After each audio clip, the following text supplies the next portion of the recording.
नमस्कार मित्र आणि मैत्रिणी, welcome to my channel. Kamali याच्या भागामध्ये हे दाखवलं गेलं आहे की जेव्हा अन्नपूर्णाच्या घरी कमळी जाते तेव्हा अन्नपूर्णा म्हणते की कमळी तू प्रिन्सिपल सरांची माफी मागायची. तेव्हा कमळी म्हणते हो अन्नपूर्णा मॅडम, मी मागते, कारण माझ्याकडून चूक झाली आहे त्याच्यामुळे मी माफी तर मागणारच. अन्नपूर्णा म्हणते ऋषी सर जराशी आतमध्ये या, मला तुमच्याशी बोलायचं आहे.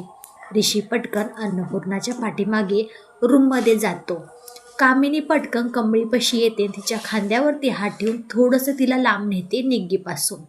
म्हणते काय ग कमळी, बघितलंस ना, मी जे काही बोलते करते ते सगळं काही खरं होतं आणि आत्ताशी कुठं आपल्या खेळाला सुरुवात झाली आहे आणि तू बघच पुढे काय होतंय ते. तू हा काय नवीन उपक्रम कॉलेजमध्ये केला आहेस ना, त्याची नाही ना मी सगळं काही नाचित्ती केलीस तर बघतच राहा, सगळा तुझा प्लॅन फ्लॉपच करणार आहे. असं काही बोलल्यानंतर ना कमळी तिच्याकडे पाहतच राहते, घाबरते सुद्धा. अन्नपूर्णा ऋषी आतून बाहेर येतात आणि म्हणतात सर, कमळीनं केलंय ते चुकीचं वाटतंय ना तुम्हाला? तर ते दळवी सर बोलतात हो अन्नपूर्णा मॅडम, नक्कीच मला वाटतंय, म्हणजे वाटतंयच. तोपर्यंत अन्नपूर्णा म्हणते काय ग कमळी, माफी तर मागितलीस, अजून एक शिक्षा भोगायला तयार हो. तोपर्यंत कमळी तर अजून घाबरते. अरे बापरे, कोणती आता मोठी मी चूक केली आहे त्याच्यामुळे मॅडम मला एवढी मोठी शिक्षा देत आहेत? अगं हे घे निवेदनपत्र आणि वाच त्याच्यामध्ये काय लिहिलं आहे. कमळी खोलून बघते तर ती एकदम आनंदितच होते. कामिनी, अनिका आणि रागिणीला काही कळतच नाही. तोपर्यंत अन्नपूर्णा म्हणते अगं, जो काही उपक्रम तू केला आहेस ना, ह्याच्या आधी कोणाच्याही डोक्यामध्ये आलं नव्हतं. फक्त आणि फक्त तुझ्या डोक्यामध्ये आलं आहे. किती छान हा उपक्रम राबवला आहेस तू. आणि हे निवेदनपत्र आहे, जे काही मान्यता मी दिली आहे, बिनधास्तपणे तू हा उपक्रम कॉलेजमध्ये करू शकतेस.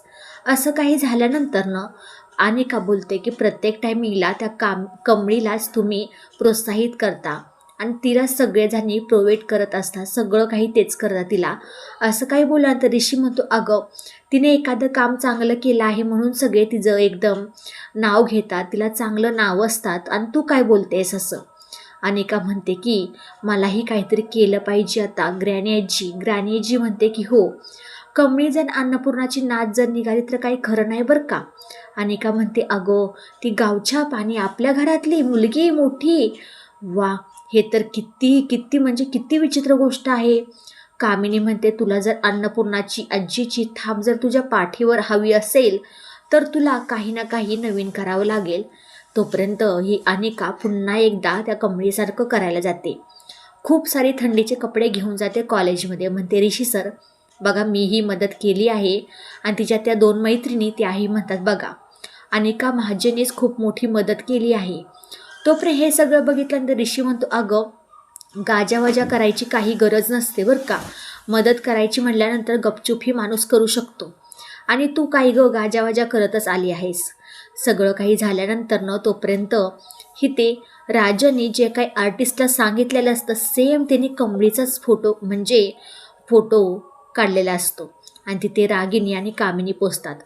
रागिनी तिची ओळख सांगते, मी रागिनी म्हणजे महाजन, राजनची बायको. असं काय बोलला तो आर्टिस्ट बोलतो, मी तुम्हाला जरा उद्या यायला लावलं होतं, आज का आलात तुम्ही? ती म्हणते तुम्ही तर काल तर फोन केला होता, स्केच रेडी आहे येऊन घेऊन जावा म्हणून. तो म्हणतो हो का, बरं मी राजन सरांना एकदा फोन करून विचारतो, मगच देणार आहे, तसा मी हातात देऊ शकत नाही. असं काही झाल्यानंतर रागिनी म्हणते त्यांनीच तर मला पाठवलं आहे. राजनला पटकन हा स्केचवाला फोन करतो. राजन म्हणतो हो, मला जरा काम आलं होतं त्यासाठी मी गेलो होतो. तोपर्यंत हे सगळं झाल्यानंतर ना स्केचवाला जरा विचारच करतो की एखाद्या दुसऱ्याच मुलीचा तर मी स्केच काढला नाही ना. आणि पटकन तो स्केच कमळीचा उचलतो त्या दोघींच्या हातामध्ये देतो. त्यामुळे कामिनी रागिनीमध्ये अरे वा, खूप छान स्केच काढला आहे. आणि एका क्षणातच त्या दोघीजणी अचंबित होतात. म्हणतात की राजन आणि त्याच्या बायकोची मुलगी कमळी हे अशक्यच गोष्ट आहे. त्यांच्या पायाखालची तर जमीनच सरकते. स्केचवाला म्हणतो काय झालं, हे खरं आहे का? कामिनी म्हणते हो, ही तर आमच्या कॉलेजमध्ये शिकणारी मुलगी आहे कमळी, आणि ही राजनची मुलगी. जरा अचंबितच आहे. आणि तीही त्याच गावची आहे ज्याची गौरी त्या गावची होती. सगळं काही नवलच आहे बाबा. असं काही झाल्यानंतर स्केचवाला म्हणतो खरं का? आणि हे सत्य कामिनीच्या अखेरकार समोर आलेलं असतं. सगळं काही झाल्यानंतर ना अखेरकार ऋषी म्हणतो आणि का गं तू तर मदत केली आहेस, बरोबर आहे ना? ठीक आहे, पण आता आपण अन्नपूर्णा मॅडमलाही सांगितलं पाहिजे, कारण की तू खूप मोठी मदत केलीस. अनिका म्हणते मग ज्या टाईमीला कमळी करते त्यावेळेस अन्नपूर्णा मॅडमला तुम्ही बोलवताना तसं ह्यावेळेस तरी बोलायचं आहे. तोपर्यंत अन्नपूर्णा मॅडम तिथे येतात आणि ज्या काही हॉस्टेलच्या गार्ड्स असतात त्यांना विचारलं जातं अन्नपूर्णाने की तुम्ही 10 वाजता लाईट्स का बंद करता? ते म्हणते की मला वरून ऑर्डर आहे. काय तुम्हाला दळवी सरांनी सांगितलं आहे का? असं अन्नपूर्णा बोलते. ती जरा मॅडम दचकूनच म्हणते की मला हो सांगितलं आहे. अन्नपूर्णा म्हणते खरं काय ते सांगा, नाही तर तुमची नोकरी गेलीच म्हणून सांगा.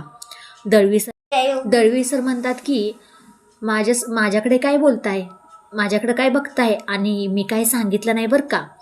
तोपर्यंत त्या म्हणजे काय हॉस्टेलमधल्या असतात गार्ड, त्या म्हणतात की आम्हाला कामिनी मॅडमने सांगितलं आहे. तेव्हा अनिकाचं तर तोंड बघण्यासारखंच होतं.